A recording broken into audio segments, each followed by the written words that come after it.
you're humble, but I just... No. It's hard to say. It's hard to say because the fact of the matter is that you learn from people. Everybody believes that.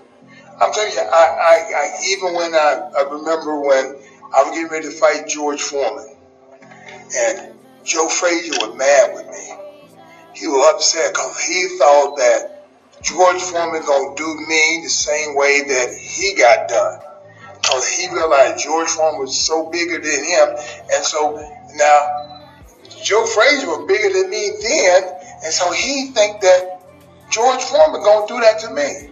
He found out that he couldn't, and so it's different. I'm saying to my people, people talk, but I'm telling you, the confidence is the key.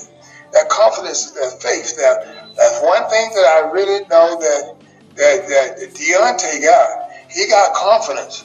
Now he ain't gonna be scared of nothing, so it's always gonna be tougher when people got confidence. When people got confidence, I'm saying that's the ignition key to being the best. Confidence.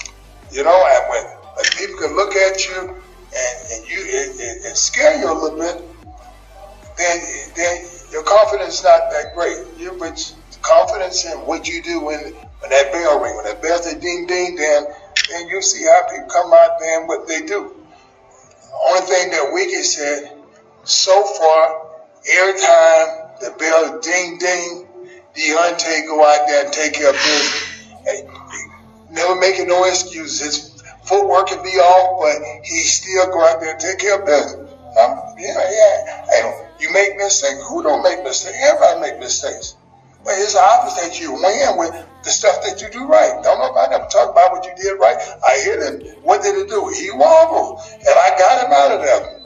But you were wild, but I still got him out of there. And so you that's what you need to practice every day. You work on these things that you don't do right. Mr. Real Deal Holyfield, the legend himself. Okay, this is the first time I've ever heard a boxing legend speak about an active boxer.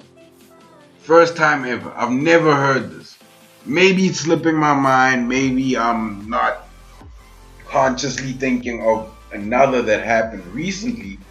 Despite Mike Tyson, not just Mike Tyson, a whole bunch of boxers former boxers actively participate in commentating and watching fights, but they never co-sign fighters. They never co-sign fighters, especially during peaks in their careers, before, during, and after life-changing fights. I've never heard of this. So, this to me proves that the Fury fight is happening, proves that now those conversations that we all hear about, those greatest of all time conversations, now they're relevant. Now they have to start up. Now they have to be in the forefront of boxing right now because two legends are really going at it. Yeah, you can argue about Joshua being a legend, this, that, and the third. Okay, who has he beat? He's beaten Klitschko. We've seen that. He's beaten Joseph Parker. The Klitschko fight, very, very, very entertaining. Probably the best fight of Joshua's career in terms of entertainment, in terms of superstar value, and in terms of what it did for him. But when you compare his performance against Klitschko to Tyson Fury, it's a very piss-poor performance. The fact that he got knocked down by Klitschko proves that as a boxer, Tyson Fury has that number, man. He has the number of those men, and I don't think he's gonna walk through Wilder in the same way. Let me know what you guys think. Like, comment, subscribe, and I'm out. By unanimous decision. I see you walking around, you've been screaming George, even though you just beat BJ Penn in an outstanding fight. What's on your mind right now? I don't think George is hurt. I think he's scared. I think he's scared to fight everybody right now. What's up? Where you at, George?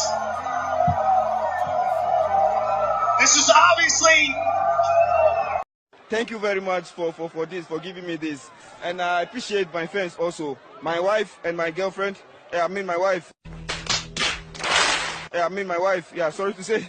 I'm so sorry, my wife. Listen, I love you so much. Aya, I love you so much from my heart.